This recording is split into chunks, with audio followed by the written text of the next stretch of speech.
हाँ तो दोस्तों, आज हम लोग बात करेंगे गालिब के तत्कालीन समाज में गालिब और उसी समय के मुशायरेबाज जो अपने आप को बहुत बड़ा शायर मानते थे, उनके बीच की टकरार के बारे में।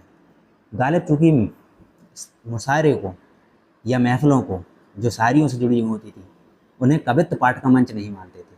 वो मानते थे कि ये युद्ध का वो मैदान है जहाँ पर हर शायर को अपने आप को सिद्ध करना है। और इसी के चलते हुए उन्हें इस चीज़ की परवाह भी नहीं रहती थी कि कौन उन्हें सुनने आ रहा है या उन्हें समझ पा रहा है।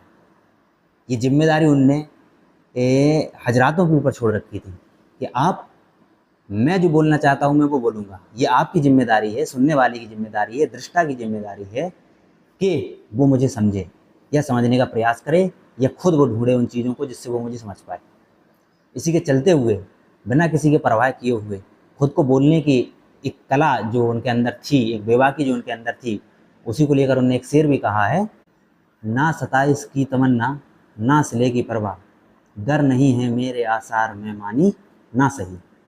अर्थात गालिब ये कहते थे, ना मुझे तारीफ की तमन्ना है, ना मुझे इनाम का लालच है, लोग मुझे समझ पाए ना समझ पाए इससे मुझे कुछ लेना देना नहीं है। ये सुनने वाले की जिम्मेदारी है कि वो मुझे समझे। और जैसा कि हम लोग जानते हैं कि गालिब हमेशा से इस चीज़ के लिए बोलते रहे हैं कि वो और दूसरों से बेहतर हैं, जो दूसरे शायर हैं उनसे बेहतर है, क्योंकि वो जानते हैं कि समाज के बारे में उन्होंने ज़्यादा लिखा है। इसी के चलते ये जो शेर है जो बार बार आपके सामने आता है, इस बार फिर आएगा।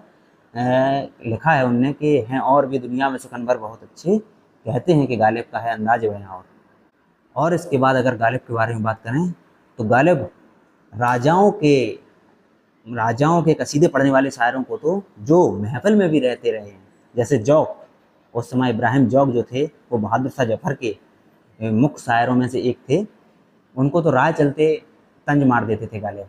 वो मानते थे कि ऐसे शायर जो केवल राजाओं के कसीदे पढ़ रहे हैं, उनको खुद को बड़ा शायर कहने का कोई हक नहीं है। और राह चलते कहानी ऐसी भी है कि एक बार जौक निकल रहे थे रास्ते से, और गालिब उस समय शायर तो थे ही अच्छे, पर जौक को वो उतना अच्छा शायर नहीं मानते थे, क्योंकि जौक में एक प्रकार का उन्हें एक घमंड दिखता था कि वो बहादुर शाह जफर की महफिल में शायरी करते हैं या उनके मुख्य शायर हैं। तो राह चलते हुए जौक को एक बार तंज मारा था गालिब ने और बोला था कि बना है शाह का मुसाहिब फिरे है इतराता, बगर ना शहर में गालिब की आबरू क्या है। अर्थात कुछ शायर ऐसे हो गए हैं दिल्ली के अंदर, उनके कहने का मतलब जौक को तंज मारते हुए कह रहे थे, वो जौक चूँकि उस समय पालकी पे बैठे हुए थे, तो जौक को तंज मारते हुए वो कह रहे थे कि कुछ शायर ऐसे हो गए हैं दिल्ली में जो शाह के मुसाहिब बने हुए हैं, मतलब राजा के महफिल में काम कर रहे हैं, उनसे पैसे पा रहे हैं और अपने आप को बहुत बड़ा शायर समझ रहे हैं, जबकि शहर के अंदर देखा जाए तो जौक को उतना बड़ा शायर नहीं माना जाता, मतलब उन शायरों को इतना बड़ा शायर नहीं माना जाता। तो ये गालिब का जौक के ऊपर तंज था। और गालिब का जौक का एक संबंध बहुत ही मिला जुला संबंध है। इसके बारे में हम लोग अलग से बात करेंगे, गालिब के और जौक के संबंध के बारे में। अभी गालिब की बात चल रही है कि गालिब ने वहाँ उस समय के जो मुशायरेबाज थे उनके बारे में क्या कहा है। इसी के चलते हुए एक कहानी याद आती है गालिब की। गालिब एक बार मुशायरे में बैठे हुए थे और कुछ शायरियाँ कहीं जा रही थी शायरों के द्वारा, चूँकि वो शायरियाँ इतनी अच्छी थी नहीं, ना तो गहरी थी ना तो अच्छी थी, और गालिब खुले मिजाज के आदमी थे, वो अपने अंदर चीज़ें नहीं रखते थे। उनका मानना था जो सत्य है उसको मुंह पे बोल दो।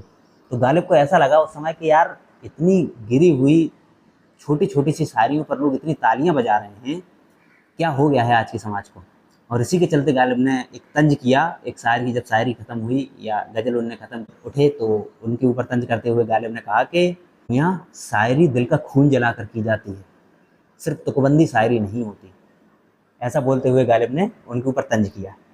और इसके बाद जब उन्होंने मुशायरे में बोलना शुरू किया तो पहले तो लोग उन्हें समझ नहीं पाए, पर जिस समय लोगों ने उन्हें समझना शुरू किया तो मुशायरा ऐसा हुआ कि लोग सुनते हुए सन्न हो गए। एक समय तो गालिब को ऐसा लगने लगा कि लोगों को किसी को समझ में नहीं आ रहा, जबकि लोग उनकी शायरी में डूबे हुए थे। और जब उनकी शायरी ख़त्म हुई तो पूरी महफिल ऐसी तालियों से गूंजी, और इस तरीके से गालिब ने उस मुशायरे को लूट लिया। और उस मुशायरे में जो उन्होंने गज़ल पढ़ी थी उसका एक शेर है, नुक्ता अच्छी है गमे दिल कि सुनाए ना बने, क्या बने बात जहाँ बात बनाए ना बने। अर्थात दिल का दर्द इतना गहरा है कि सुनाए नहीं बनता है। अगर प्रेम पक्ष में इस शायरी को लेते हैं तो ऐसा हुआ कि दिल का दर्द इतना गहरा है कि सुनाए नहीं बनता है, और उस जगह कोशिश करने का भी क्या फ़ायदा जहाँ कोशिश करने से सफल होने का कोई भी उम्मीद ना दिखे। अब प्रेम पक्ष में तो ऐसी बात हो गई है, इसी को आप राजनीतिक पक्ष से भी जोड़ सकते हैं। ठीक है, राजनीतिक पक्ष का मतलब ये हुआ है कि लोगों में दर्द इतना बैठा हुआ है सामाजिक कुरीतियों की वजह से, सामाजिक दबाव की वजह से, राजनीतिक शून्यता की वजह से लोगों के बीच में या नेताओं के बीच में, कि कहने का भी मन नहीं करता अब किसी से, क्योंकि लोग सुनते नहीं हैं, राजनीतिक दल सुन नहीं रहे हैं, प्रशासन सुन नहीं रहा है, शासन सुन नहीं रहा है, किससे कहें। और आखिरी शब्द का यही बात मतलब निकलता है कि ऐसी जगह कहने का भी क्या मतलब निकलता है जब बात किसी को सुननी ही नहीं है। अर्थात शासन प्रशासन के दबाव में दर्द इतना बढ़ चुका है लोगों का कि वो सह नहीं पा रहे हैं, फिर भी कहने की हिम्मत नहीं हो रही, क्योंकि जब भी कहने का प्रयास करते हैं या तो उनकी आवाज़ को दबा दिया जाता है, या तो फिर उनके जो समस्या है उसको सुधार का वादा करने के बाद उसे सुधारा नहीं जाता है।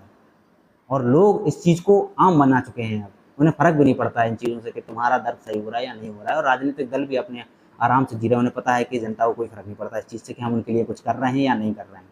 जनता इस चीज़ के लिए आदी हो चुकी है। धन्यवाद।